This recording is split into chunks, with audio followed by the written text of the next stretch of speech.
This conference will now be recorded. Om Gurubhyo Namaha. The Inner Revolution, a dialogue between J. Krishnamurti ji and Jacob Needleman,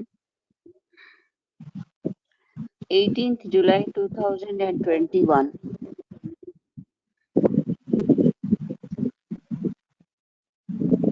నిన్నటి portion కొంచెం చదువుతాను last.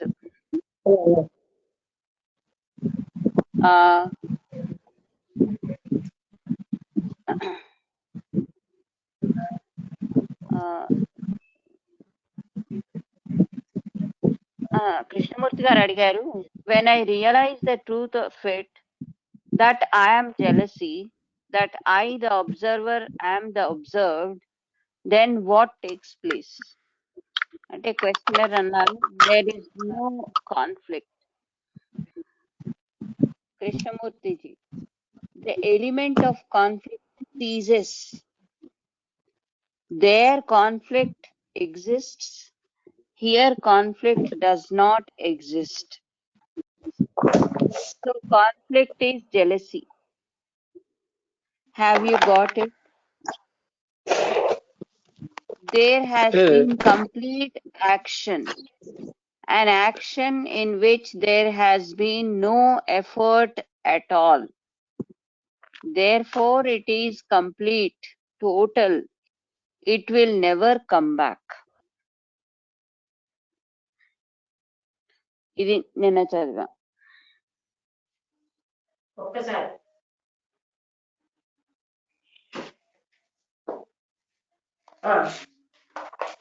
చదువు. Krishnamurthy G questionnaire అన్నారు, you said analysis is the deadly tool to thought. You said analysis is the deadly tool to thought or consciousness.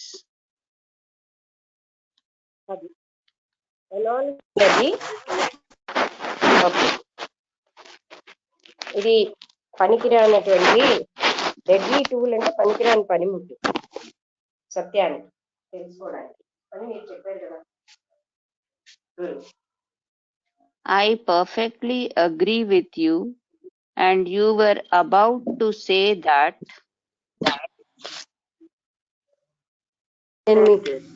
నేను మీతో పూర్తిగా అంగీకరిస్తున్నాను.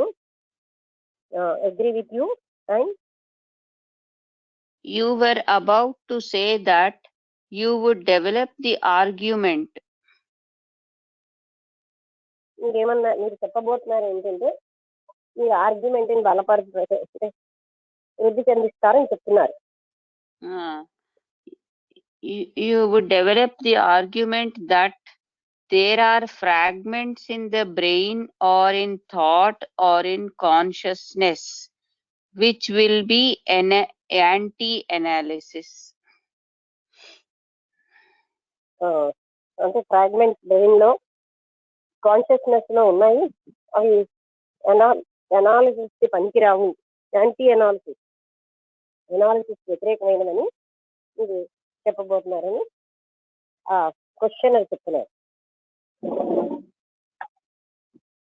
I should be grateful, sir, if you would continue to develop that part of argument. మీరు ఆ part of argument అంటే వాదనని వృద్ధి చేస్తే నేను మీకు చాలా థ్యాంక్ఫుల్ గా ఉంటాను అని ఆ క్వశ్చనర్ అడిగారు.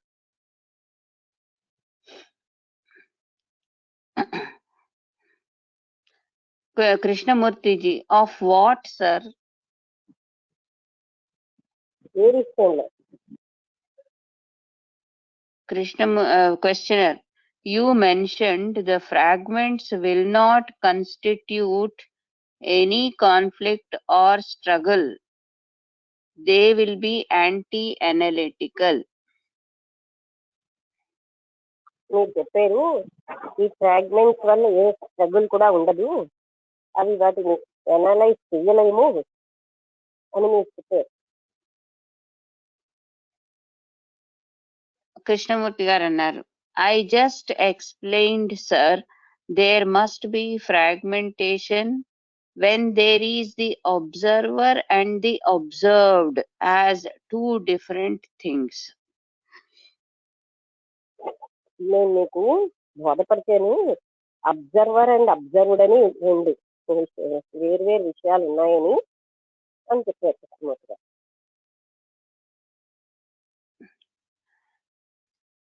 Sir, look, this is not an argument. There is nothing to develop. ఇదేమి ఆర్గ్యుమెంట్ కాదు, ఇక్కడ డెవలప్ చేయడానికి ఏమీ లేదు. I have gone into it fairly thoroughly. We can spend of course, lots more time. నేను దీంట్లో థరోగా వెళ్ళాను, కావాలంటే దీని విషయంలో నేను ఎక్కువ టైం స్పెండ్ చేయగలను. Because the more deeply you go into it, the more there is. ఎందుకంటే ఎంత లోతుగా దీంట్లోకి మీరు వెళ్తే అంత ఉంటుంది ఇందులో. We have broken up our life into many fragments, haven't we? మనం మన జీవితాలను ఎన్నో ముక్కలుగా విడగొట్టుకున్నాం కాదా అని అడిగారు. The scientist, the businessman, the artist, the housewife, and so on. అది సైంటిస్ట్ అని, బిజినెస్ మ్యాన్ అని, హౌస్ వైఫ్ అని, ఇలా రకరకాల పేర్లతో విడగొట్టారు. What is the basis? What is the root of this fragmentation? దీనికి ఆధారం ఏంటి? ఈ బేసిస్ ఏంటి? ఆధారంతో ఇలా విడగొట్టారు. The root of this fragmentation is the observer being separate from the observed. దీని మూలం ఏంటంటే అబ్జర్వర్డ్ కంటే వేరేగా ఉన్నాడు. He breaks up life. అతని జీవితాన్ని ముక్కలు చేస్తున్నాడు, మొత్తం జీవితాన్ని. I am a Hindu and you are a Catholic.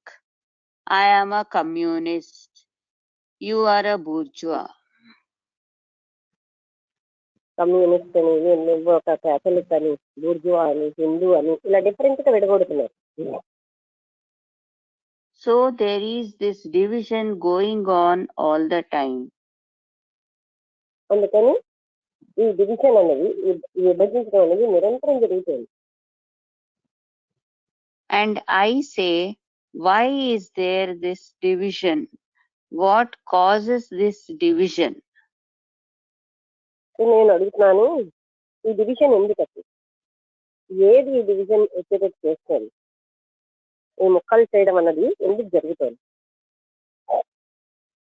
Not only in the external economic social structure, but much more deeply. అంటే కేవలంగా ఈ ఆర్థికంగా ఉన్న సోషల్ స్ట్రక్చర్ లోనే, అంటే బయట ఉన్నటువంటి సొసైటీ అనే స్ట్రక్చర్ లో కాదు, ఇంకా డీప్ గా జరుగుతుంది ఏది విభజన. This division is brought about by the me and the not me.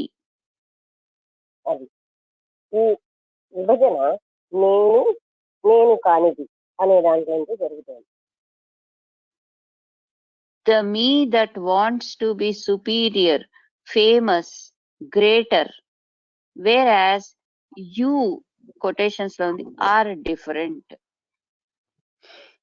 అంటే నేను అందరికంటే గొప్ప, ప్రసిద్ధి అయిపోవాలి, అన్నిట్లోనూ గొప్పగా ఉండాలి.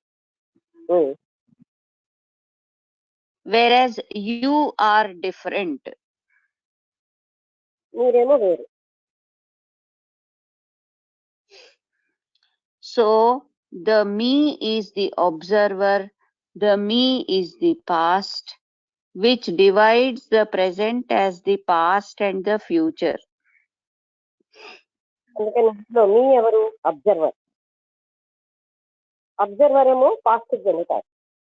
ఈ పాస్ట్ చెందిన అబ్జర్వరే అంతటినీ ప్రజెంట్ అని ఫ్యూచర్ అని విడగొడుతున్నది కూడా అబ్జర్వరే. So as long as there is the observer, the experiencer, the thinker, there must be division. ఎంతవరకు అయితే ఈ అబ్జర్వర్ అంటే అబ్జర్వ్ చేసేవాడు, అనుభవించేవాడు, ఆలోచించేవాడు వీళ్ళంతా ఒకటే. వీళ్ళందరూ ఉన్నంత వరకు విభజన ఉంటుంది. Where the observer is the observed, conflict ceases, and therefore jealousy ceases. Therefore, Conflict ceases, CASSES. And therefore తర్వాత ఏంటంటే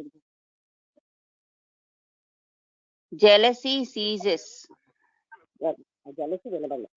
అందుకని అప్పుడు ఏంటవుతుంది, ఎప్పుడైతే అబ్జర్వర్డ్ రెండింటికి తేడా లేదని అనుభూతిస్తుందో అప్పుడు ఈ సంఘర్షణ ఆగిపోతుంది. సంఘర్షణ ఆగిపోయిందంటే కాన్ఫ్లిక్ట్ ఆగిపోతుంది.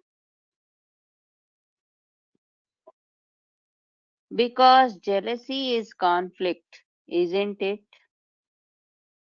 జలసిదే మన సంఘర్షణ ఇస్తుంది, అంటే అసూయ. అదే concept. Questioner, is jealousy human nature? అయితే ఈ అసూయ అన్నది మానవ స్వభావమా? Krishnamurti garu. Is violence human nature?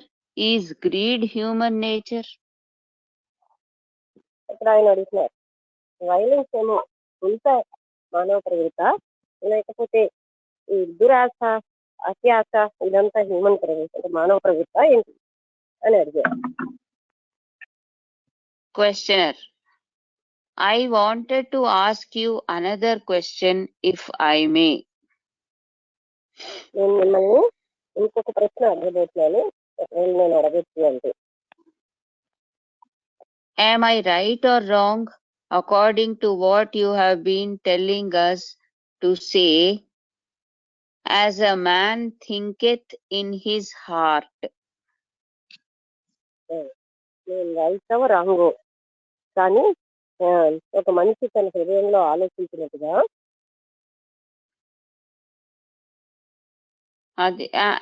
To say, as a man thinketh in his heart, so is he.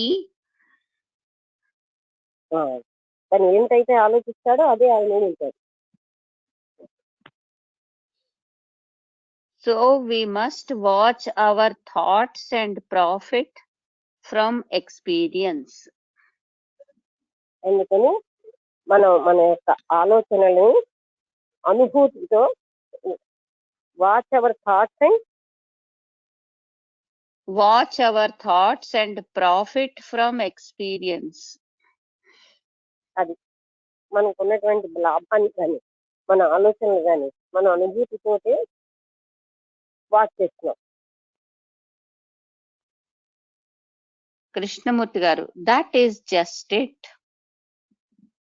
అవును అన్నారు. As you think, what you think you are.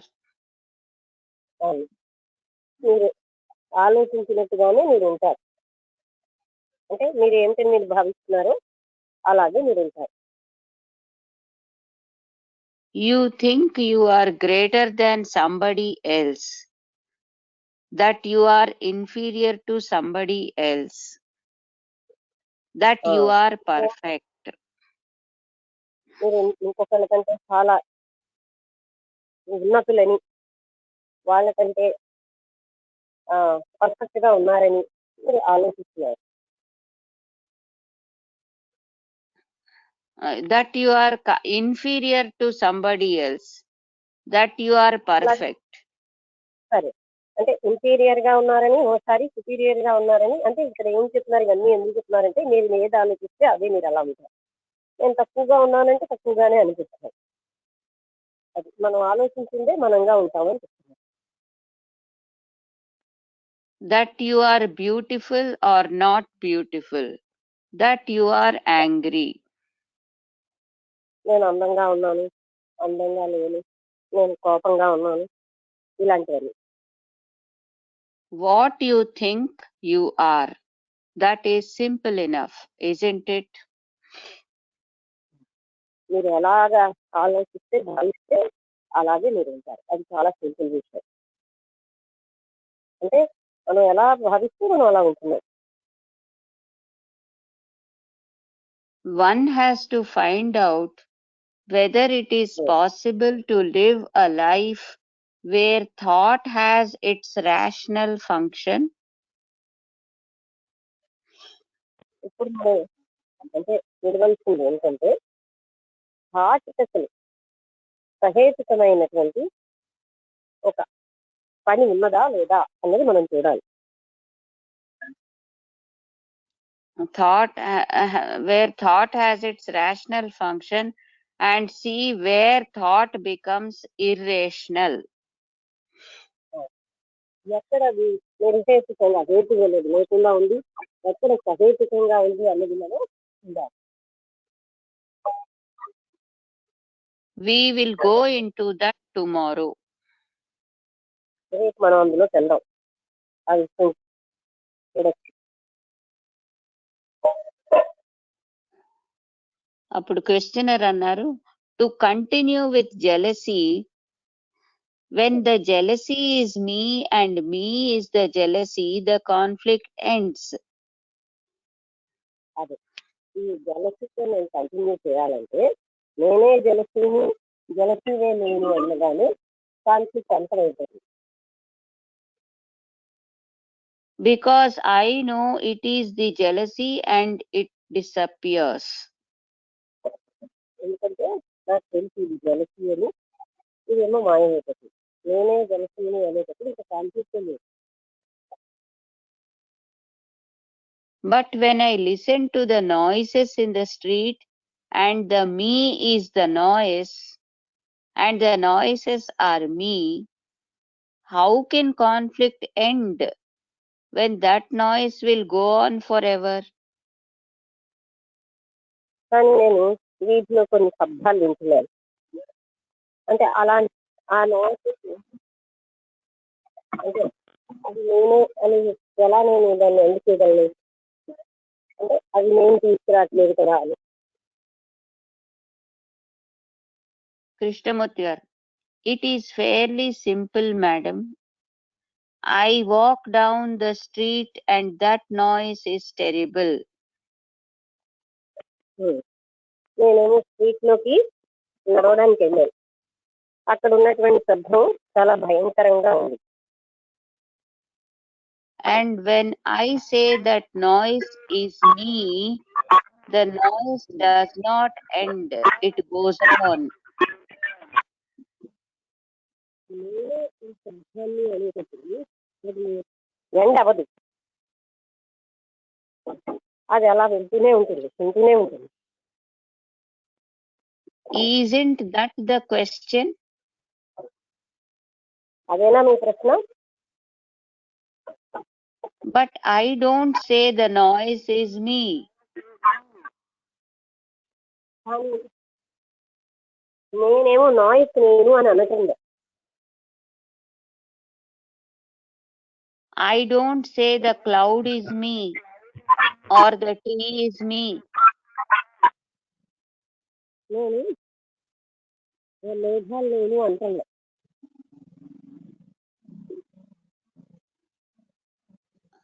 Why should I say the noise is me?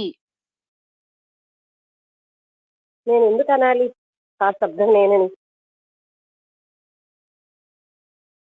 We pointed out just now that if you observe, if you say, I listen to that noise, listen completely, not with resistance. ఇప్పుడు మనం చెప్తున్నది ఏంటంటే మీరు ఏదైనా శబ్దాన్ని విన్నారంటే దాన్ని సంపూర్ణంగా వినండి, దానికి నిరోధం లేకుండా వినండి. then that noise may go on forever. It does not affect you. అప్పుడు ఆ శబ్దం అలాగే ఉంటుంది, మీకేమి మీరు దానికి ప్రభావితులు ఎవరు, అది మిమ్మల్ని ప్రభావితం చెయ్యదు. The moment you resist, you are separate from the noise. మీరు దాన్ని రెజిస్ట్ చేశారంటే, దాన్ని నిరోధిస్తున్నారంటే మీరు దానికంటే వేరేగా ఉన్నారు. Not identify yourself with the noise. నేనే నాయిస్ అని మీరు ఐడెంటిఫై అవ్వక్కర్లేదు, అది నేను చెప్పలేదు అంటున్నారు. నేను చెప్పారు సంపూర్ణంగా చూడమంటున్నారు. దాన్ని ఏ రకమైన నిరోధం లేకుండా సంపూర్ణంగా చూడండి అని చెప్పాను, కానీ నేనే నాయిస్ అని నేను చెప్పలేదు. I don't know if you see the difference. ఇందులో కానీ తేడాన్ని మీరు చూసారే లేదో నాకు తెలియట్లేదు. అంటే నేనే నాయిస్ అని చూడడానికి, సంపూర్ణంగా నాయిస్ ని చూడడానికి తేడాన్ని మీరు అబ్జర్వ్ చేశారా లేదా నాకు తెలియట్లేదు అంటున్నారు. The noise goes on. I can cut myself off from it by resisting it. అది ఆ శబ్దం వినే ఉంటుంది, నేను మాత్రం దాని నుంచి విడిపోతాను, దాన్ని నిరోధించకుండా. Putting a wall between myself and that noise. అదే ఒక గోడ ఆ నాయిస్ కి నాకు మధ్యలో పెడితే, Then what takes place when I resist something? నేను దాన్ని ఆటంకం పరిచినప్పుడు ఏం జరుగుతోంది? There is conflict, isn't there? అది ఎప్పుడైతే ఆటంకపరుస్తామో అక్కడ సంఘర్షణ ఉంటుంది. అంటే ఒక వాల్ అంటే మానసికంగా ఒక వాల్ పెట్టేస్తే అది వేరు నేను వేరు అనుకున్నప్పుడు సంఘర్షణ ఉంటుంది. అంటే దాన్ని సపరేట్ చేస్తున్నంతసేపు, కానీ దాన్ని సంపూర్ణంగా చూడడంలో, ఆ సంపూర్ణంగా చూడడం ఒకటి నేనే నాయిస్ అనుకోవడానికి, అంటే వీధిలో ఉన్న సౌండ్ కానీ బయట నుంచి ఒక సౌండ్ కానీ దాన్ని సంపూర్ణంగా చూడగలగాలి. ఆ సంపూర్ణంగా చూడడంలో నేను వేరు అయిపోతున్నాను దాంట్లో. అంటే అది నాకేం ఇబ్బంది అవ్వదు, అది ఉన్నా సరే నాకు ఇబ్బంది అవ్వని స్థితికి వెళ్తున్నాను. Now, can I listen to that noise without any resistance whatsoever? అది ఎలాంటి రెసిస్టెన్స్ లేకుండా నేను ఆ శబ్దాన్ని వినగలనా? Questioner. Yes, if you know that the noise might stop in an hour. అది ఒక గంటలో నాయిస్ బంద్ అయిపోతుందని తెలిస్తే మీరు భరించవచ్చు అంటున్నాడు ఆయన. అంటే ఒక గంటలోనో అరగంటలోనో కదా భరించాం అంటే మీరు అలా చేయగలరు అన్నారు. Krishnamurti garu. No, that is still part of your resistance. అది ఇంకో గంటలో అవుతుంది కదా అనడం కూడా ఒక రెసిస్టెన్స్, ఎందుకంటే అలా గంట సేపు భరించేద్దాం అని అది కూడా ఒక రెసిస్టెన్స్ లో భాగమే. Questioner. That means that I can listen to the noise in the street for the rest of my life with the possibility I might become deaf. అలా అయితే ఇంకోటి ఏంటంటే నేను చెవిటి వాడిని అయితే జీవితం అంతా నేను ఆ నాయిస్ వినగలను అన్నారు. లేదు నేను అలా వింటూ ఉంటే డెఫ్ కూడా అయిపోగలను. Krishnamurti garu. No, listen madam, I am saying something entirely different. నేను మీకు పూర్తిగా భిన్నమైనది చెప్తున్నాను, మీరు జాగ్రత్తగా వినండి అంటున్నారు. We are saying as long as there is resistance, there must be conflict. ఇప్పుడు మనం మాట్లాడుతున్నది ఏంటంటే ఎంత కాలం అయితే నిరోధం ఉంటుందో అక్కడ సంఘర్షణ తప్పదు.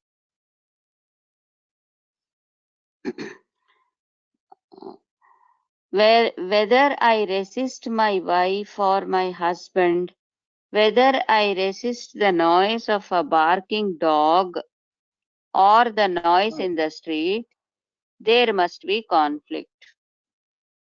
అంటే నా భార్య లేకపోతే భర్తదో ఎవరిదైనా నాయిస్ నేను నిరోధించిన, లేదా వీధిలో మొరిగే కుక్కని నేను నిరోధిస్తున్నా సరే అప్పుడు నాకు అక్కడ సంఘర్షణ తప్పదు. అంటే నిరోధంలో సంఘర్షణ ఉంది. బార్కింగ్ దాని తర్వాత ఏంటో ఎగ్జాంపుల్ చెప్పారు.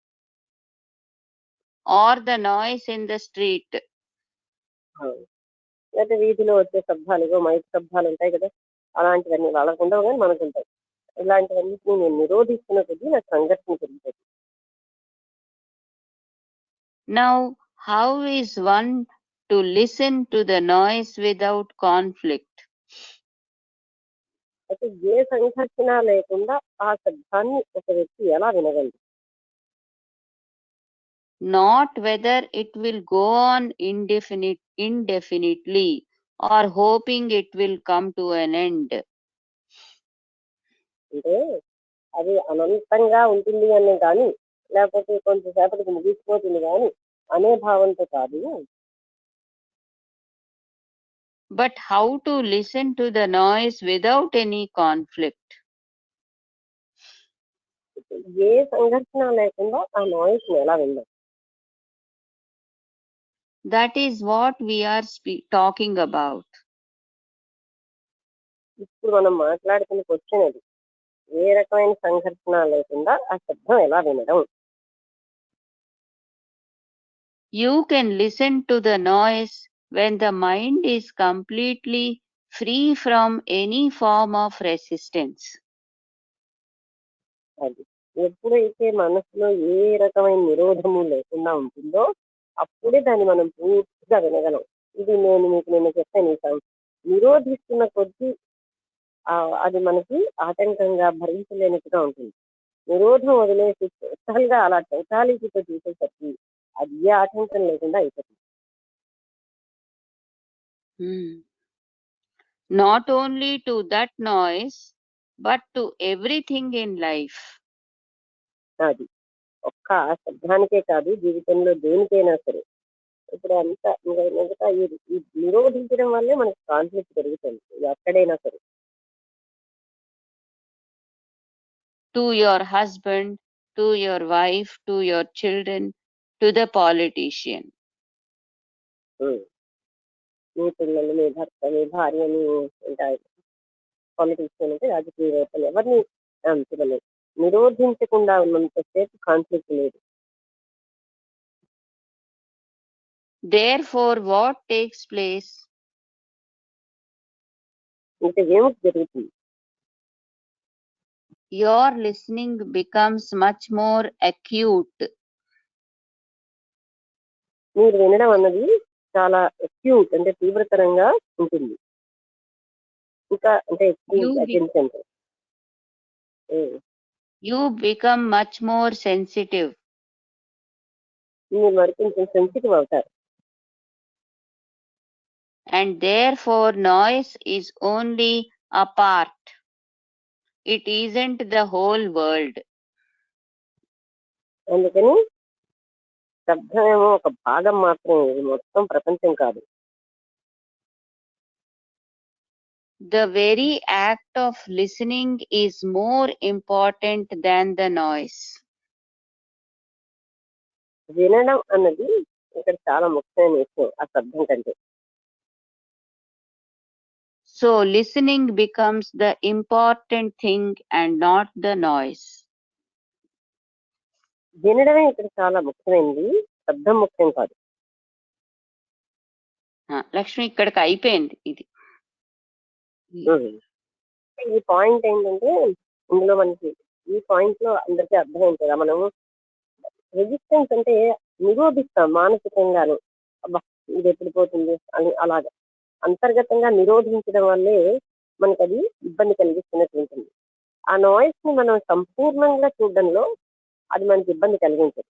మనం పార్షియల్ గా చూసినా ఇబ్బంది కలిగిస్తుంది, నిరోధించినా ఇబ్బంది కలిగిస్తుంది. రేపో ఎప్పుడో అయిపోతుంది కదా భరించేద్దాం, అది కూడా ఒక నిరోధమే అని మనకి ఇక్కడ ఆయన చెప్తున్నారు. అందుకని ఈ టాపిక్ లో మనం మొత్తం అంతా ఏం నేర్చుకున్నాం అంటే అసలు ఇన్నర్ రివల్యూషన్, అంతర్గతమైనటువంటి ఈ విప్లవం. ఈ అంతర్గత విప్లవంలో అసలు ఒక విప్లవం అనేది మనిషి మారుతాడా, మనిషికి ఏంటంటే ఎంతో ఎన్నో రకాలుగా పాశవికత్వం, వైలెన్స్ ఇవన్నీ వచ్చేసాయి. అందుకని మనిషిలో ఇప్పుడు మార్పు మాత్రం చాలా అవసరం. అయితే బహిర్గతమైన విప్లవాలతో మనిషి మారుతున్నాడా అంటే లేదు. ఎన్నో విప్లవాలు జరిగాయి ఇంతవరకు. దేనిలోని కూడా మనిషి మారకలేదు. కేవలంగా అంతర్గతమైనటువంటి దాంతోనే మనిషి మారతాడు. అదేంటి అంటే తన యొక్క కాన్షియస్నెస్, ప్రజ్ఞాస్థితిలో మనకి మార్పు వస్తేనే గాని ఆ రాడికల్ గా మనకి వల్యూషన్ అంటే సమూలమైనటువంటి విప్లవం అనేది మనలో రాదు. ఎప్పుడైతే మనిషిలో వస్తుందో అప్పుడే సొసైటీలో కూడా వస్తుందన్నమాట. అంటే మనుషులందరూ కలిస్తేనే సొసైటీ. అయితే భౌతికమైనటువంటి రివల్యూషన్ వల్ల ఏ మార్పు రావట్లేదని మనకు తెలుసుకున్నాం. ఈ సొసైటీ ఎలా ఉంది? చాలా కరప్టెడ్ గా, అంటే చాలా అంటే లంచగొండితనం, ఎన్నో రకాలైన కరప్షన్ తో ఉంది. అయితే ఒక వ్యక్తి అంటే సొసైటీ ఎంత మంచిదైపోయినా సరే వ్యక్తి మారకపోతే మళ్ళీ ఆ వ్యక్తి అక్కడ అలాగే ఉంటాడు. అందుకని వ్యక్తిలోనే మార్పు అవసరం, సొసైటీలో కాదు. సొసైటీ అంటే అది ఫైనల్ గా వ్యక్తులందరూ కలిస్తే కదా సొసైటీ. బయటలో బాహ్యంగా ఉన్నటువంటి విషయాలు ఆంతరంగికంగా మార్పులు తేవట్లేదు. ఈ విషయం మనకి తెలిసింది. అయితే ఏ విధంగా మనం అంటే ఎలా మారతారు? ఎవరైనా బయట ప్రెషర్ వల్ల, ఇంకో రకమైన పద్ధతి వల్ల మనకి ఇలాంటి చేంజ్ వస్తుందా? ఇది ఏమైనా అంటే క్రమక్రమేణా వచ్చిన మార్పా, లేదా ఒక్కసారి సడన్ గా వచ్చిందా ఒక్క క్షణంలో? ఇది మనం చూడాలి అని మొదలు పెట్టారు ఆయన. తర్వాత ఇది తప్పనిసరిగా మార్పు మాత్రం అవసరం అందరికీ తెలుస్తుంది. ఎంతో మనం సెన్సిటివ్ గా అంటే మనకి అవుతూ ఉండాల్సిన అవసరం మాత్రం, మనకి అవేర్నెస్ కూడా ఎంత మనం సెన్సిటివ్ గా ఇంటెలిజెంట్ గా ఉంటే మనకి అంత ఎక్కువగా ఉంటుందన్నమాట. అయితే మన కంటెంట్ ఆఫ్ కాన్షియస్నెస్ అంటే కాన్షియస్నెస్ లో ఉన్నటువంటి కంటెంట్ అంటే విషయాలే కాన్షియస్నెస్. అయితే కంటెంట్ అంతటిని మనం ఏ విధంగా తీసుకోవాలి అంటే మనకి బయటకు కనబడేది ఉంది, అన్కాన్షియస్ కంటెంట్ ఉంది. ఇదంతా కూడా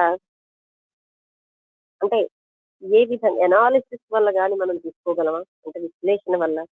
విశ్లేషణని చూసారు, మనం విశ్లేషణని విశ్లేషిస్తున్నాం అనమాట. అంటే ఇది విశ్లేషణ అంటే ఏంటి? ఒక్కొక్కటి తీసి దాన్ని పరిశీలించడం. ఇలాగ పరిశీలించడం వల్ల మనం కంటెంట్ ఆఫ్ కాన్షియస్నెస్ ని తీసేయగలమా? అంటే ఇలా తీసి ఒక్కొక్క లేయర్ తీస్తాం. ఎన్నో లేయర్స్ ఉన్నాయి కదా మన కాన్షియస్నెస్ లో, ఒక్కొక్కటి తీస్తున్నాం అనమాట. అప్పుడు ఆ ఒక్కొక్క లేయర్ ని మనం పరిశీలిస్తూ ఉంటాం. కానీ ఇలా చేయడంలో అంటే మనకి ఇంకోటి, అసలు మనం మారేయలేమా? ఇది జరగదా? అంటే మార్పు సహజము అనేటటువంటి మార్పు మనకి పాసిబుల్ ఉంది, అంటే జరుగుతుంది అనే ఒక భావనతో మనలో ఒక శక్తి వస్తుంది. అయితే ఒకవేళ అలా కానీ దాన్ని ఉపయోగించకపోతే అది వేస్ట్ అవుతుంది అంటున్నాను. అందుకని ఏం చేయాలి? ఎనాలిసిస్ అన్నది ఎప్పుడు కూడా మనని అది ముక్కలుగా చేయడంలో మనం గత జ్ఞానంతో మొదలెడతాం. ఎనాలిసిస్ చేయడానికి మనం ఆల్రెడీ అక్యుములేట్ చేసినటువంటి ఒక జ్ఞానం ఉంది. దాంతో మన కంటెంట్ అంతటిని ఒక దగ్గర అక్యుములేట్ చేస్తున్నాం. అది ఒక్కొక్క గదిగా చూస్తున్నాం. ఒక లేయర్ చూసిన తర్వాత ఆ knowledge itself of the past, అంటే గతించినటువంటి జ్ఞానం అన్నది ఎప్పుడు భూతకాలానికి చెందింది. అందుకని మనం ఆ భూతకాలం యొక్క జ్ఞానంతో ప్రజెంట్ చూస్తే అక్కడ కాన్ఫ్లిక్ట్ వస్తుందన్నమాట. తర్వాత అక్కడ ఏ రకమైన ప్రయత్నం కూడా లేకుండా మనం చూడగలం. అయితే ఇది కేవలంగా మనలో లోపల దాగి ఉన్నవి కూడా మనం చూడగలగాలి. ఈ విధంగా మనం ఎగ్జామిన్ చేయాలి. అంటే ఇదంతటిని బిట్ బై బిట్ నెమ్మదిగా గ్రాడ్యువల్ గా చెయ్యాలా?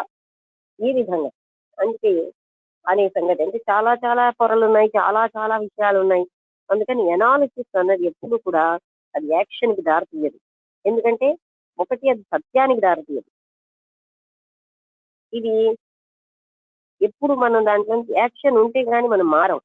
సో యాక్షన్ అనేది అది ఎప్పుడు యాక్షన్ అనేది ప్రజెంట్ కి చెందింది, ఎనాలిసిస్ అనేది పాస్ట్ కి చెందింది.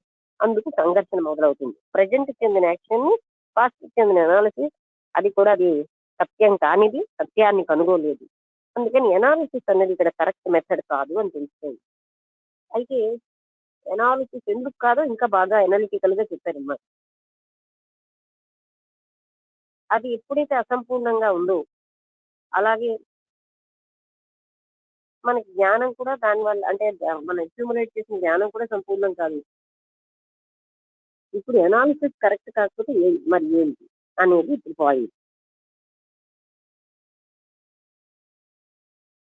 ఇది మనం బాగా గ్రహించాల్సిన విషయం ఏంటంటే మనం గత జ్ఞానంతో అనలైజ్ చేస్తాం గనక ఆ జ్ఞానమే మరొక లేయర్ని అనలైజ్ చేసినప్పుడు ఈ జ్ఞానం దానికి ఒక ఆధారంగా ఉండి దానివల్ల మనం సత్యాన్ని పొందలేకపోతున్నాం.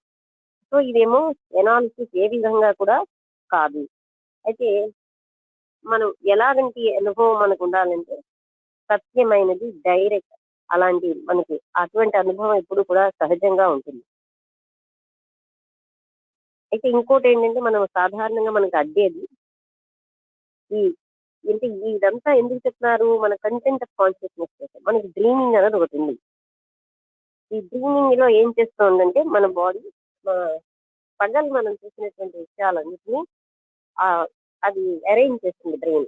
ఆ అరేంజింగ్ అంటే దాన్ని ఒక ఆర్డర్లీగా చేయడం అనేది బ్రెయిన్ చేసే పని. ఎందుకు అది చేస్తుందంటే ఆ బ్రెయిన్ అలా ఉంటే కానీ పని చేయలేదు. అందుకని మనకి మార్నింగ్ అంటే పగటి వేళ ఉన్న విషయాలన్నీ అక్కడ ఒక ఒక బండిల్ గా వస్తాయి. అవన్నిటినీ అది అరేంజ్ చేస్తూ ఉంటుంది. అయితే పగటి వేళ అని బండల్ గా చేసుకోకుండా ఎలా ఉండడం అంటే మనకి టోటల్ అవేర్నెస్ డే అంతా ఉన్నాం అనుకోండి, అది మనకు ఒక సముదాయంగా రాత్రి రాదు. అక్కడే ఆ ఎక్యుములేషన్ ఉండదు. ఎప్పుడైతే అవేర్నెస్ కావాలంటే మీరు ఎక్స్పెరిమెంట్ చేసి చూడండి చెప్తున్నారు. మనం డే అంతా అవేర్నెస్ తో ఉన్నప్పుడు అప్పుడు ఈ బ్రెయిన్ కి అంత లోడ్ ఉండదు. అప్పుడు నిద్ర చాలా హాయిగా ఉంటుంది, ఫ్రెష్ గా లేస్తాం, ఎనర్జెటిక్ గా లేస్తాం.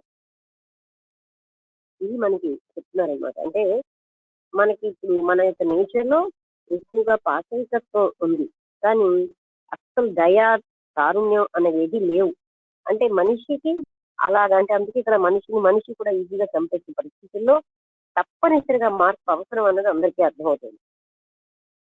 అంటే అందరిలో కూడా మార్పు అన్నది మనిషి యొక్క కాన్షియస్నెస్ లో మార్పు అవసరం. మార్పు మాత్రం అవసరం అన్నది అందరూ గ్రహిస్తున్నారు. అయితే రాడికల్ సమూలమైన మార్పు రావాలి. అప్పుడు మాత్రమే మనకి ఎనర్జీ ఉంటుందన్నమాట. ఇది సంభవం కాదు అంటే మన ఎనర్జీ అంతా కూడా అంటే ఇంకా ఇటు అటు వెళ్ళిపోతుంది. అందువల్ల మనకు అర్థమైంది ఏంటంటే దీన్ని ఏ విధంగా అంటే అప్పుడు అందుకే ఆ డ్రీమింగ్ ఎందుకు చెప్తున్నారు, ఆ డ్రీమింగ్ వీటన్నిటిలో కూడా మనం అది కూడా గతానికి డ్రీమ్ అన్నది ఏంటంటే గత జ్ఞానం మీద ఆధారపడి ఉంటుంది. అనాలిసిస్ లో కూడా డ్రీమింగ్ ఉంటుంది. అయితే కొంత ప్రొఫెసర్స్ వాళ్ళు డ్రీమ్ అవసరం అంటారు, కానీ అది ఎంతవరకు అవసరం అనేది మనకు అర్థమైంది.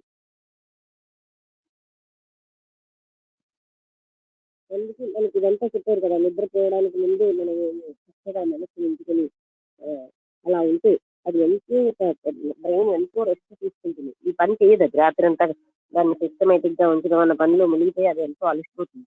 అలా కాకుండా మనం అవేర్నెస్ తో ప్రతి నిత్యము ప్రతి క్షణము అవేర్నెస్ తో ఉంటే అక్యుములేషన్ అక్కడికి వెళ్ళదు, అక్కడికక్కడే ఆర్డర్ వచ్చేస్తూ ఉంటుంది. అది కొంతమందికి న్యూరోసిస్ వల్ల వస్తుంది కదా. ఆ న్యూరోసిస్ వల్ల వచ్చినా ఎలాగొచ్చినా అది మాత్రం ఆర్డర్ మాత్రం అవసరం అంటున్నారు. అంటే అప్పుడు కూడా అతనికి బ్రెయిన్ ఫంక్షన్ చేసేస్తుంది. అంటే ఎలాంటి ఆర్డర్ ఉన్నా చాలు చాలు బ్రెయిన్ అన్నమాట. ఈవెన్ న్యూరోసిస్ వల్ల వచ్చిన ఆర్డర్ ని కూడా బ్రెయిన్ ఆమోదిస్తుంది అని చెప్పారు. అందుకని స్లీప్ కోసం ఏంటంటే మనం అవేర్నెస్ తో ఉంటే ఈ బండిల్ అంతా కూడా అంటే అక్కడికి వెళ్ళి దాన్ని అరేంజ్ చేసే పరిస్థితి బ్రెయిన్ ఉండకపోవడం వల్ల చాలా హ్యాపీగా పడుకుంటుంది అనమాట. అందుకని అటువంటప్పుడు మనకి చాలా గొప్ప ఎనర్జీ ఫ్రెష్ గా లేస్తాం. అయితే మీరు అలాంటప్పుడు ఈ మనం ఏం చేస్తున్నాం అది అంటే ప్రతి క్షణము కూడా మనం కరెక్ట్ చేసుకోకుండా టోటల్ గా చూడగలిగితే మనకి ఆ అవేర్నెస్ అనేది ఉంటే అది ఆ అవేర్నెస్ అనగానే ఇది బాగోలేదు, ఇది బాగుంది, మళ్ళీ దీన్ని రీఅరేంజ్ చేద్దాం, ఇలాంటి కరెక్షన్స్ ఏమీ లేకపోతే ఉన్న వాట్ ఈజ్ అన్నది అద్భుతంగా ఉంటుంది. అయితే ఎప్పుడు మార్చడానికి ప్రయత్నిస్తున్నామో మార్పు అంటే ఆ వాట్ ఈజ్ అన్నది మార్చాలి అనుకున్నప్పుడు మళ్ళీ అక్కడ డిసార్డర్ వచ్చేస్తుంది. ఎందుకంటే మనం మనకున్న జ్ఞానాన్ని బట్టి గత జ్ఞానంతో మారుస్తాం. అందుకని మళ్ళీ అక్కడ ఆ డిసార్డర్ సంభవం. నాలెడ్జ్ ఎప్పుడు పాస్ట్ సంబంధించిందో కనుక ఈ నాలెడ్జ్ తో మనం చేసే చేంజ్ కూడా పాస్ట్, అంటే అది అక్కడ పనికిరాదు. అందుకే మనకు వ్యతిరేకత డిసార్డర్ ఇవన్నీ వస్తాయి. ఇది మనకి అదే విధంగా మనం ఆ బ్రెయిన్ అన్నది నర్వస్ సిస్టమ్ తర్వాత మిగతా అన్నింటినీ కలిపి ఉంటుంది. అన్నీ కూడా ప్రెస్ అవుతాయి అన్నమాట పొద్దున్న లేవగానే. Whole nervous system, heart, intellect అవి. ఇప్పుడు మనకి చూడాల్సింది ఏంటంటే అనాలిసిస్ పనికి రానప్పుడు టోటల్ అటెన్షన్ తో వాచ్ చేయడం. అయితే ఇప్పుడు వాచ్ చేయడంలో ఏంటంటే పూర్తిగా మనం దాన్ని ఏ రకంగా ఈ అనాలిసిస్ లో అనలైజర్ అక్కడ ఉన్నారు, చేసేవాడు అక్కడ ఉంటున్నారు. అందుకని చేసేవాడు వేరేగా ఉన్నప్పుడు ఇది సంభవం కాదు. అయితే ఇంట్రాస్పెక్షన్ కూడా అలాంటిది, అంటే తనను తాను పరీక్షించుకోవడం అనాలిసిస్ లో పార్ట్. అందుకని అది కూడా పనికిరాదు. దేనికి to find out the truth, అది ఇక్కడ పాయింట్. అప్పుడప్పుడు తనలో ఏదైనా ఇంబ్యాలెన్సెస్ అవి పోగొట్టుకోవడానికి అవసరమేమో, కానీ to find the truth introspection కూడా పనికిరాదు. ఇది మనం చూసుకోవాలి. అయితే మన మనం ఇప్పుడు ఎలా చూడాలి అన్నది టోటల్ గా, అంటే ఎవరో మనకు చెప్తారు వచ్చి నువ్వు ఇలా చేయి ఇలా చేయి, వీళ్ళ మీద ఆధారపడి ఏ ప్రొఫెసర్ సైకాలజిస్ట్ అవి ఇలా అనలిస్ట్ చేయొచ్చు, అది ఏది ఇక్కడ పనికిరాదు. ఎవరికి వారే దీన్ని చూడాలి. ఎవరో చెప్పిన దాని వల్ల ఇది జరగదు. ఇదేం గ్రూప్ థెరపీ లాంటిది కాదు. అంటే ఒక గ్రూప్ అంతటికి కొంతమంది కూర్చోబెట్టి ఇలా చేయాలి అలా చేయాలని చెప్తున్నారు కదా, అది దానివల్ల కన్ఫ్యూజన్ పెరుగుతుంది, కానీ అప్పుడు మనకు అది ఏది జరగదు. ఇది ఎవరికి వారుగానే చూడాలి. అంటే మన ఉన్న వాళ్ళని ఒక్కసారిగా పూర్తిగా చూస్తే మొత్తం అంతా కూడా మనకి తెలుస్తుంది అనమాట. అది ఒక లేయర్ బై లేయర్ అలా కాదు. ఇది మనం పరీక్షించుకోవడం అనేది కంటెంట్ ఆఫ్ కాన్షియస్నెస్ అంతటిని మనం ఒకేసారిగా చూడగలగడం జరుగుతుంది. మీరు ఎప్పుడైనా అలా చూసారా అని కూడా అడిగారు నాకు. ఇది ఇప్పుడు ఏంటంటే ఇలాంటి టైంలో ఆ క్వశ్చన్ ఆన్సర్స్ లో కూడా అదే, అంటే సాధారణంగా ఇక్కడ మనకి చెప్పారు ఏంటంటే దీని ఎంతకి ఆలోచన అడ్డుకుంటుంది. అసలు ఈ ఆలోచనే ఎనలైజర్ ని, అబ్జర్వర్ ని, ఇమేజ్ ని తెచ్చి పెడుతుంది. మనకి ఇంకో అడ్డే ఏంటంటే ఇమేజ్, అంటే ఊహాత్మక చిత్రాలను జీవిస్తూ ఉంటారు. ఈ ఆలోచన నేను తయారు చేస్తుంది. ఇది వేరేగా ఉందని చెప్తుంది, వాళ్ళు వేరేగా ఉన్నారని చెప్తుంది. ఆలోచన వల్ల ఇవన్నీ అవుతున్నాయి కనుక మనం ఆలోచనని గమనించాలి. అది అది ఎక్కడ వాడాలో అక్కడ వాడి, ఎక్కడ వాడకూడదో అక్కడ. ఎందుకంటే ఆలోచన ఈ భేదాలన్నింటినీ సృష్టిస్తుంది కనుక ఒక్కొక్కప్పుడు ఆలోచన అంటుంది నాకు ఫ్రీడమ్ కావాలని ఫ్రీడమ్ ఊహిస్తుంది, అదే ఫ్రీడమ్ అనిస్తుంటాం. అంతేగాని రియల్ ఫ్రీడమ్ ఇక్కడ ఏం లేదు. అంటే మనకేంటంటే మనకి అంటే ఇలాంటి ఈ కంటెంట్ అంతటిని ఎంపీ చేసుకోలేక మనం ఏం చేస్తామంటే బయటకు పారిపోతూ ఉంటాం. అందుకనే ఇంకేదో టీవీ కావాలని మరో రకమైనటువంటి అమానుషమైన పనులకి వినోదాలకి ఇలాగ వెళ్తాం. ఎందుకంటే మనం అది చేసుకోవడం రాక ఈ విధంగా మన జీవితాన్ని మనం వేస్ట్ చేస్తాం. అంటే ఇంట్లోనే ఉండిపోయి మన కాన్ఫ్లిక్ట్ పెంచుకుంటున్నాం, సంఘర్షణ అశాంతి ఇవి జరిగిపోతున్నాయి. అయితే మనలో ఈ కాన్షియస్నెస్ లో ఎన్నో ముక్కలుగా ఉంది కదా, ఈ ఫ్రాగ్మెంట్స్ ఒక ఫ్రాగ్మెంట్ ఇంకో ఫ్రాగ్మెంట్ ని ఏమి కరెక్షన్ చేయలేదు. అబ్జర్వర్ అన్నది ఒక ఫ్రాగ్మెంట్ అయితే అబ్జర్వర్డ్ అనేది ఒక ఫ్రాగ్మెంట్. అబ్జర్వర్ ఏమో అబ్జర్వర్డ్ ఏమో వేరుగా చూడడం అనేది మనసు చేసే పని. ఈ వేరు చేయడం, డివిజన్ చేయడం అనేది అంతా మనసు పని అనమాట. ఇప్పుడు మనకి జలసి అంటే జలసి వేరుగా ఉంది, నేను వేరుగా ఉన్నానని చూపిస్తుంది మనసు. నేనే అదే ఉన్నాను, ఎందుకంటే జలసిని క్రియేట్ చేసిందే మనసు, నేను క్రియేట్ చేసిందే మనసు. ఎప్పుడైతే వేరుగా ఉందని అంటే దాన్ని తెలియాలి, దానిలోంచి బయటపడాలి, దాంట్లోంచి పారిపోవాలి, అది చేయాలి, చూపించుకోవాలి, ఇవన్నీ వస్తాయి. జలసి నేను అనేటప్పుడు స్పెషల్గా మనం చూడగలుగుతున్నాం, అందులోంచి బయటపడతాం. అంటే అది అబ్జర్వ్ రిసీవర్ ఇవన్నీ కూడా మనం ఏమో మనుషులందరూ ప్లెజర్ అంటే సంతోషం కావాలని ఎంతో ప్రాముఖ్యత ఇస్తారు. ఈ ప్లెజర్ అలాంటిది. అంటే దాని మనసులోంచి క్రియేట్ అయింది. ఎందుకంటే థాట్ ఎప్పుడు ప్లెజర్ వైపే వెళ్తూ ఉంటుంది. అలాగే మనం ఇమేజ్ మేకింగ్ కూడా చేస్తాం. ఈ ఇమేజ్ వల్ల మనకి అసలైనటువంటి వాళ్ళని చూడలేకపోతున్నాం. ఇమేజ్ తేలిస్తేనే ప్రేమ కూడా ఉండదు. అందుకని అబ్జర్వర్ లేకుండా మిమ్మల్ని మీరు చూసుకోగలరా? ఇక్కడ అబ్జర్వర్ తయారు చేసిన మనస్సు కనుక చూసేవాడు లేకుండా, అబ్జర్వరే లేకుండా చూస్తే అప్పుడు మాత్రమే ఇది సంభవం. అబ్జర్వర్ అంటే తేడా ఇది అబ్జర్వర్డ్కి అబ్జర్వర్కి టైం ఉన్నది, అంటే స్పేస్ ఉంటుంది, గతిస్తాయి. అందుకని ఇది మనం ఏం తెలుసుకోవాలంటే ఆ చూద్దంలోనే, అంటే చూసేవాడు మీరు చూద్దాం అన్నది సంభవమా, అప్పుడు మాత్రమే అసలైన కనుక మనకి అంటే టోటల్గా వాట్ ఈజ్ అనేది తెలుస్తుంది. అయితే అక్కడితో ఆగదు, అది బియాండ్ దట్ కూడా వెళ్ళిపోతుంది. ఆ వాట్ ఈజ్ అనే స్థితి నుంచి అది బియాండ్ దట్ వెళ్ళిపోతుంది. ఈ విషయం మనకి అంటే ఫాస్ట్ అయిన థాట్ అనేది ఎప్పుడు ఫాస్ట్కి చెల్లింది. ఆ థాట్ గ్రహించిన నాలెడ్జ్ ఫాస్ట్కి చెల్లింది. అబ్జర్వర్ ఫాస్ట్కి చెందినవాడు, ఇమేజ్ ఫాస్ట్, తర్వాత థింకర్ ఆలోచించేవాడు ఫాస్ట్. అందుకని మనకి ఏంటంటే అక్కడ ప్రేమ కూడా సంభవం కాదు. ఎప్పుడైతే ఈ కంటెంట్ అంతా ఖాళీ అయిపోయిందో, అంటే దాన్ని టోటల్ గా చూడగలిగితే అదంతా ఒక్కసారిలో అది ఎంతో కాలం పట్టకుండానే అయిపోతుంది. అది ఇక్కడ చెప్పేది. అది సంపూర్ణంగా చూడగలగడం. ఇది ఇవాళ మన టాపిక్ అన్నమాట. ఇందులో ఆలోచన వల్లే మనం ఎన్నో రకాలుగా అంటే ఈ ఎడదీయడం అనేది ఆలోచన పని. అలాగే సౌండ్ కోసం ఇవాళ చెప్పారు నాయిస్. అంటే మనం ఎన్నో రకాల సౌండ్ వింటున్నాం కదా, క్వశ్చన్ అది ఎలా అడుగుతున్నారు అనమాట. అంటే అతను అప్పుడు ఆ సౌండ్ నేను అని ఏకమైపోవడం కాదు, సౌండ్ని సంపూర్ణంగా తీస్తే ఆ సౌండ్ మన అడ్డది. ఏ రకమైన నిరోధం ఇస్తున్న కొద్దీ మనకి యుద్ధం అవుతుంది, సంఘర్షణ పెరుగుతుంది. నిరోధం లేకుండా సంపూర్ణంగా చూసినప్పుడు మనకి ఏమి కూడా అక్కడ ఇబ్బంది రాదు. మనకి మనకి అంటే ఒక వాల్ లాగా తయారు చేసుకుంటున్న కొద్దీ అది వేరు నేను వేరు అనుకునే కొద్దీ ఇబ్బందులు వస్తాయి. దాంతో టోటల్ గా దాన్ని సంపూర్ణంగా చూసినప్పుడు ఆ ఇబ్బందులు కూడా ఉండవు. అంటే మనం విడగడుతున్నప్పుడే మనకు అన్ని ఇబ్బందులు వస్తున్నాయి అనే పాయింట్ కూడా ఇందులో మనకు చెప్పారు. మనం ఎన్నో విషయాలన్నీ కూడా పుస్తకాల్లోంచి వీళ్ళలోంచి వాళ్ళలోంచి వెళ్ళి అలాంటివన్నీ పెట్టుకుని వెళ్ళడం కాదు మాత్రం. అంటే అవి పోవడం ఒకటి కష్టం, మనకు సహజంగా ఉన్నవన్నీ కూడా పోవడం సులువే. ఇది మనకి కంటెంట్ అన్నది.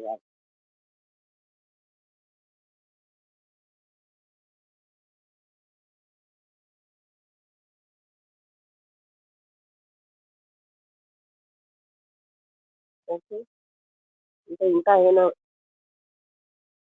అంటే ఒకవేళ మనకి చాలా మంది ఏమనుకుంటారంటే మనం అన్ని రకాలుగా పోతే ఆలోచన లేకపోతే మనం ఏమీ జ్ఞాపకం లేని స్థితికి వెళ్ళిపోతామని. కానీ ఇక్కడ ఏంటంటే ఎప్పుడు ఆలోచన అవసరమో అప్పుడు పెడతాం, ఎప్పుడు అక్కర్లేదో అక్కడ తీసేయాలి. అందుకని ప్రాపంచిక వ్యవహారానికి మాత్రం ఆలోచన అవసరం. అది ఎక్కడ అవసరం లేదో అక్కడ ఆలోచన పెట్టుకోరు. ఆలోచన వల్లే మనకి భయం, ఈ పై సంతోషాలు, ఈ ఆలోచనే మనకి దుఃఖాన్ని, కోపాన్ని, బాధని అన్నిటినీ తెచ్చేది ఆలోచనే. మనని వేరుగా తీసేసేది, నేను ఒక్కరిగా ఉన్నానని సపరేట్ అలోన్ గా ఫీల్ అయ్యేటట్టు చేసేది కూడా ఆలోచనే.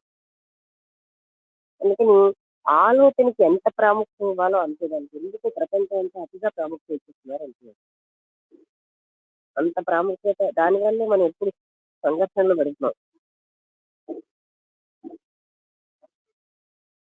అందుకని నేను ఒక రకమైన జీవిత విధానానికి అలవాటు అవ్వాలి, ఇప్పుడున్న దానికి టోటల్ గా డిఫరెంట్ గా నేను ఉండాలి అని మనలో వచ్చినప్పుడు మాత్రమే మనకి సంభవం ఈ మార్పు.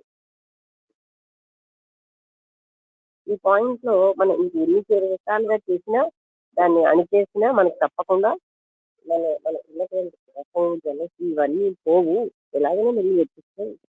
కేవలంగా దాన్ని సంపూర్ణంగా చేయడం వల్లే అయిపోతాయి.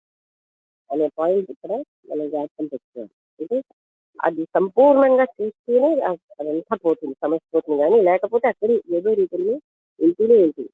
మనం ఎంత అనుకుంటున్నా, ఎంత దాన్ని డ్రై చేయాలని చెప్పినా ఎలా ఉంటుంది, లేకపోతే ఇంకా అందులోంచి పారిపోయడానికి అనుకుంటున్నా అక్కడ ఉంటుంది. దాన్ని టేస్ట్ చేయాలి, సమగ్రంగా చూడగలగాలి. ఇప్పుడు తనకి అంటే రోజుల నుంచి తనకి జరిగింది, మీరు ఆర్గ్యూ చేస్తున్నారు కదా, కొంచెం దాన్ని ఇంకా ప్రొసీడ్ అవ్వాలంటే నేను ఆర్గ్యూ చేయట్లేదు అని అతను చెప్పారు. అంటే నేను వాదించట్లేదు, విషయాలు తెలుస్తున్నాను. ఇప్పుడు మనకి జరిగింది అనమాట ఏంటంటే, మీరు అగ్రి అవ్వడం, డిసగ్రీ అవ్వడం, మీరు ఇష్టపడిన ఆమోదించిన సత్యం సత్యమే. ఇప్పుడు మీకు మెడిటేషన్ అనే వాల్యూని మాట్లాడితే మీకు అర్థమవుతుంది. నెక్స్ట్ మనం ఆల్రెడీ విన్నాం కదా, టోటల్ అటెన్షన్లో సమస్య అయిపోతాయని మెడిటేషన్. అప్పుడు ఒక ఎనర్జీ ప్రొడ్యూస్ అవుతుందని, నేను వేరేగా ఉన్నాను, కోపానికంటే అసూయ కంటే అనంతసేపు కూడా మనం అందులోంచి బయటపడలేము. అది నేనే ఉన్నాను అన్నప్పుడు దాన్ని సమగ్రంగా చూడగలిగినప్పుడు అది అందులోంచి మనం బయటపడలేము. ఏంటి మనలో సంఘర్షణకు మూలం అని మనం చూసుకోవాలన్నమాట. వేరుతనం వస్తేనే సంఘర్షణ వస్తుంది. ఆ వచ్చినటువంటి అసూయను అలగదొక్కుతున్నామను, అందులో రాకూడదు కదా, నేను బయట అసూయ ఉండకూడదు కదా, అందరికీ ఒక స్ట్రగుల్ అంటే ఒక పోరాటం అయిపోతుంది. మనం అంతర్గత పోరాటంలో ఉంటున్నాం మనం నిరంతరంగా. ఇలా ఉండకూడదు, ఇలా ఉన్నాము, ఈ రెండింటికి మధ్యలో పోరాటం. దాంతో మనకు చాలా ఎనర్జీ అంతా పోతూ ఉంటుంది ఆ స్ట్రగుల్లో. ఓకే, ఇది ఇవాళ సౌండ్ కోసం అది మొదటి చెప్పేసాను కదా. అంటే ఆ శబ్దాన్ని పరిపూర్ణంగా చూడడం వల్ల తప్ప, శబ్దం నుంచి ఎస్కేప్ అవ్వడం వల్ల, దానిలోని దానికి ఉన్న రెసిస్టెన్స్ వల్ల మనం దాంట్లో నుంచి బయటపడలేము. ఆ విషయం కూడా చెప్పారు. ఇప్పుడు ఎవరైనా మాట్లాడతారా? అర్థం కాకపోతే అడగండి.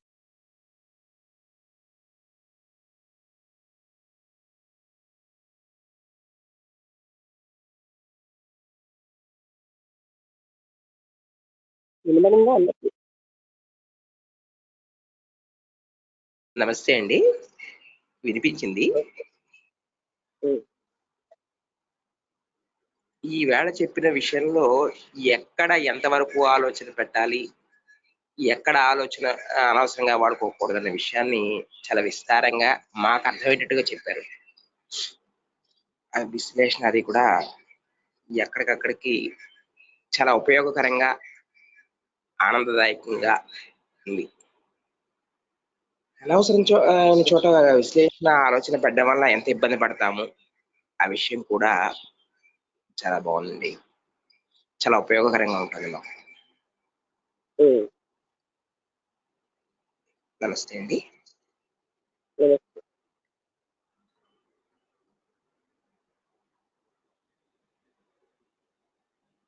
ఇంకా ఎవరైనా మాట్లాడతారా?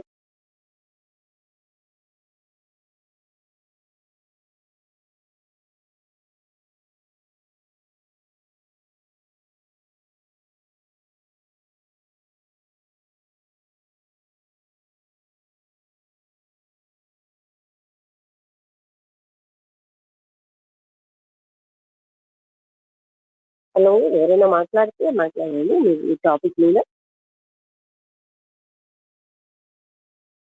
నమస్తే మేడం గారు. నమస్తే. ఇవాళ చెప్పిన విషయం ఏమిటంటే, నిన్నటిది ఇవాళది కూడా పోల్చుకుంటే, అంటే ఇవాళ సౌండ్ని కూడా ఎంతలాగా చూడాలి, ఆ సౌండ్ని కూడా సంపూర్ణంగా చూసినట్టయితే ఎలాంటి రకమైనటువంటి సమస్య అనేటువంటిది కూడా ఉండదు అనే విషయం అర్థమవుతుంది. తర్వాత ఏంటంటే ఈ ఎనాలిసిస్, అదేంటి ఈ జలసి, ఇవన్నీ కూడా పూర్తిగా నేను లేను అనేటువంటి దాన్ని పూర్తిగా వదిలేసి, అదే నేను అనేటువంటిది, ఆ నేను అనే దాన్ని వదిలేసి పూర్తిగా అదంతా కూడా మేమే అనే ఒక దాంట్లోకి వచ్చేస్తే కనుక ఎలాంటి రకమైనటువంటి ఇంకా అదే ప్రాబ్లమ్స్ అవి కూడా ఏమి ఉండవండి. వీటికి ఏంటంటే ఇంకా ఎవరు వదిలేయడం, ఎవరు అంటే ఆలోచన ఈ ఎనాలైజర్ని తీసుకొచ్చింది. అంటే నేను తయారు చేసింది. ఆలోచన వల్ల నేను అయ్యింది. నేను అన్నది క్రియేట్ అయ్యింది ఆలోచనలతో. మనం ఆలోచనలే దీన్ని క్రియేట్ చేస్తున్నాయని తెలుసుకోవాలి.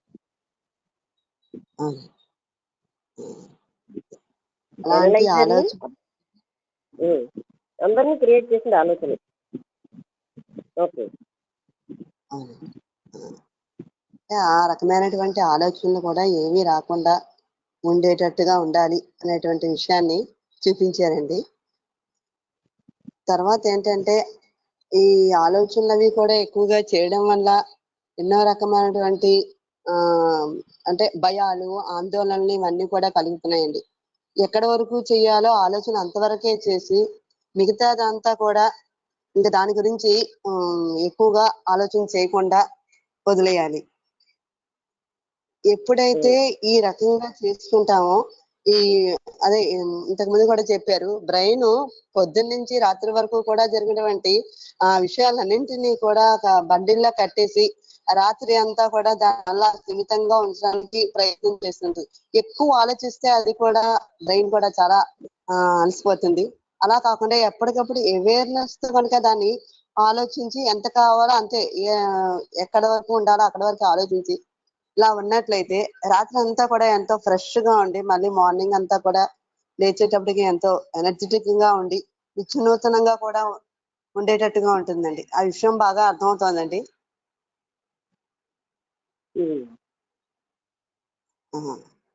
అదే ఇవన్నీ కూడా మాకు ఇంత బాగా మీరు అర్థమయ్యేటట్టుగా చెప్తున్నారండి. ఇవన్నీ కూడా మేము ఇదివరకు ఏవో చాలా రకమైన ఆలోచనలతో చాలా భయపడుతూ ఉండేవాళ్ళం కదా. కానీ ఇప్పుడు ఏంటంటే ఈ విషయాలన్నీ కూడా విన్న తర్వాత ఇలా ఆలోచించకూడదు, ఎప్పటికప్పుడు జరిగిన దాని గురించి ఆలోచించుకోవడం వల్ల ప్రయోజనం లేదు, ఎంతవరకు ఆలోచించి ఉండాలి అన్న విషయాన్ని తెలుసుకుంటున్నామండి మేము. ఇదంతా కూడా ఈ కృష్ణమూర్తి గారు చెప్పినటువంటి విషయాలు మీరు మళ్ళీ మాకు ఇంత అర్థమయ్యేటట్టు చెప్తున్నందుకు ధన్యవాదాలండి. నమస్తే అండి. నమస్తే, బాగా చెప్పారు. అంటే బాగానే అవగాహన చేసుకుంటున్నారు.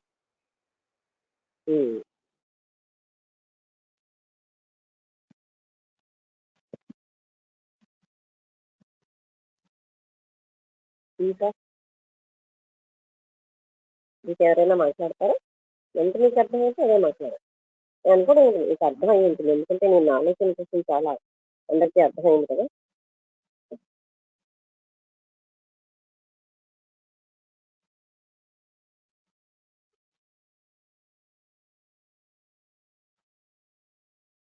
నారాయణ గారు వచ్చారు కదా.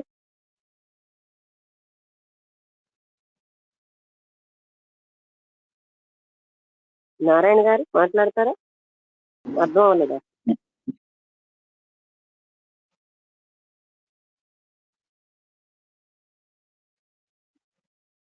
నారాయణ మాస్టర్ అవుతుందండి, సిగ్నల్ ప్రాబ్లమా? నమస్తే అమ్మ. హలో హలో నారాయణ గారు అదే చెప్తున్నాను.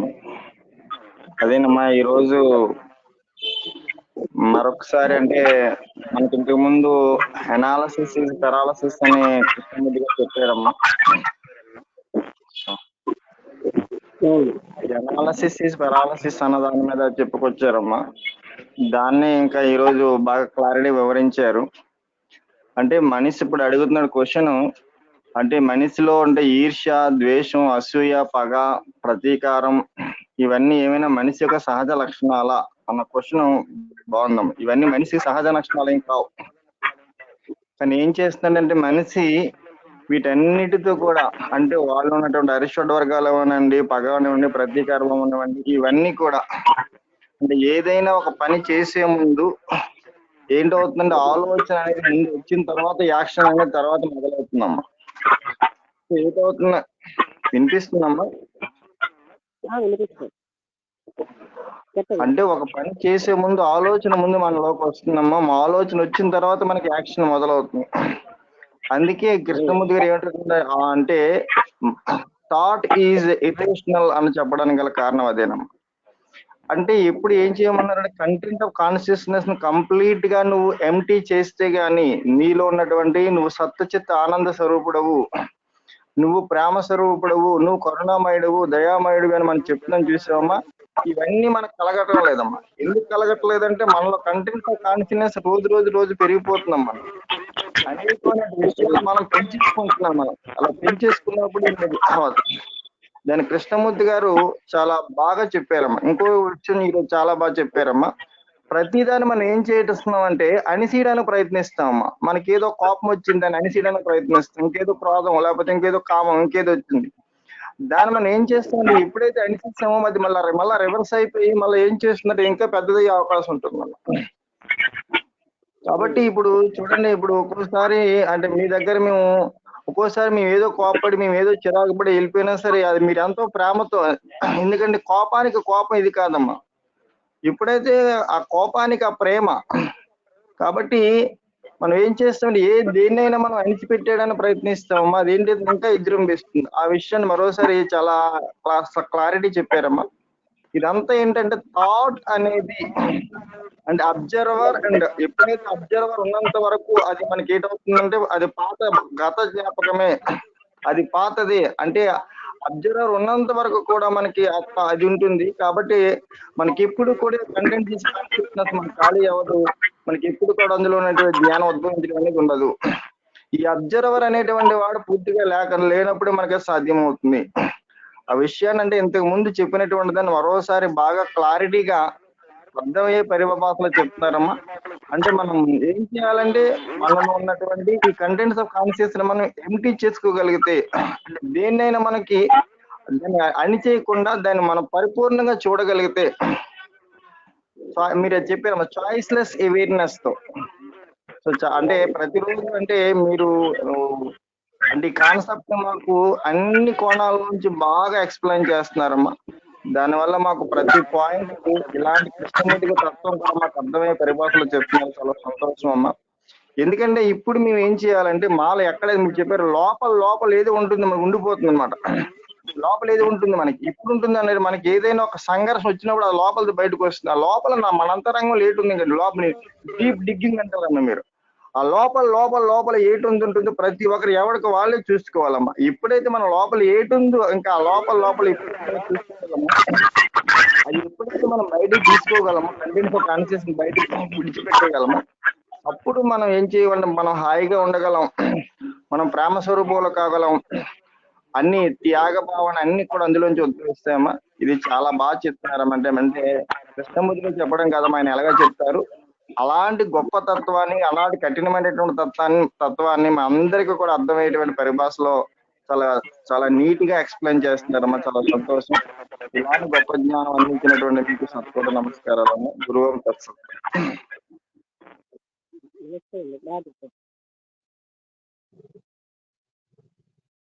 ఇంకెవరైనా మాట్లాడతారా?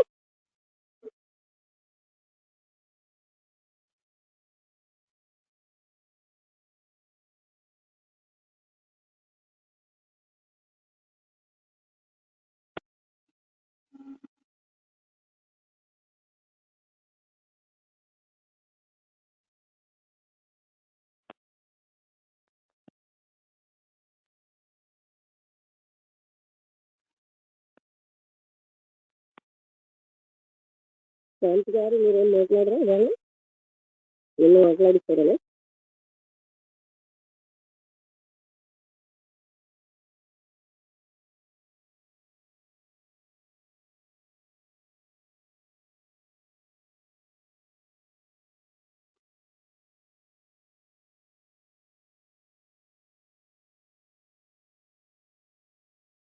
నమస్కారం అండి.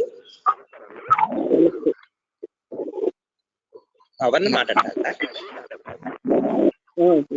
నమస్తే అండి. ఇవాళ చెప్పింది అర్థమైందండి. మనిషిని వేరుగా చేసుకుంటున్నాడు. ఎలాగంటే బిజినెస్ మ్యాన్ గా అలా వేరు రకాలుగా మనిషిని చేసుకుంటున్నాడు. దీని అంతటికీ కారణం మనసే. అబ్జర్వర్ గా వేరే తయారు చేసుకుంటుంది.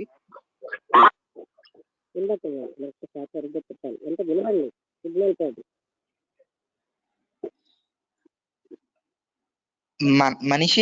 మనిషిని వేరు వేరు రకాలుగా తయారు చేసుకుంటున్నాడు. ఎలాగంటే ఒక బిజినెస్ మ్యాన్ గా అలా వేరు వేరు రకాలుగా తయారు చేసుకుంటున్నాడు. దీని అంతటికీ కారణం అబ్జర్వర్డ్. ఎలాగంటే ఒక మనిషి వేరే వాళ్ళని అలా ఇలా అయితే బాగుంటుంది అలాగా అవుతున్నారు. దీని అంతటికీ కారణం మనసు. తర్వాత రోజంతా ఆలోచన చేయకుండా ఫ్రెష్ గా ఉంటే రాత్రి ఫ్రెష్ గా ఉంటాము. దీనివల్ల మార్నింగ్ ఎనర్జీగా లేస్తాము. మళ్ళీ పాత విషయాలు ఆలోచించడం వల్ల కోపం, జలసి, బాధ ఇవన్నీ వస్తాయి. కాబట్టి ఎక్కువ గత జ్ఞాపకం వదిలేయాలి. తర్వాత ఆలోచన ఇది కూడా లేదు అని అర్థమైందండి. అవసరమైన చోట మాత్రమే ఆలోచించి అక్కర్లేని చోట ఆలోచించకుండా ఉండాలి అనేది కూడా అర్థమైందండి. ఎప్పుడు ఆలోచనతో ఉండకుండా.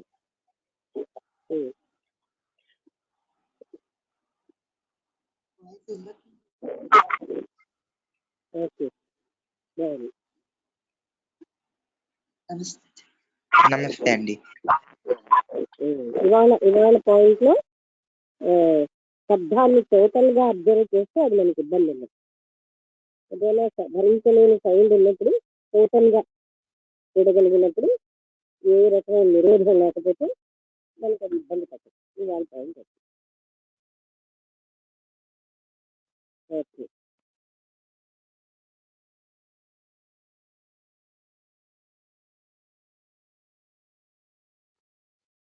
మీకు ఎవరైనా మాట్లాడతారు?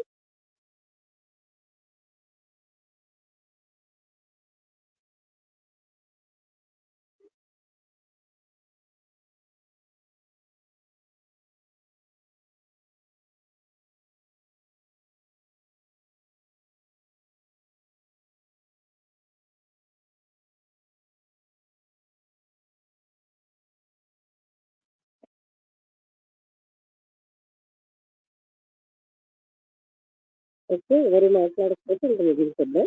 అందరికీ నమస్కారం. ఇలా చాలా వరకు అందరూ చెప్పారు.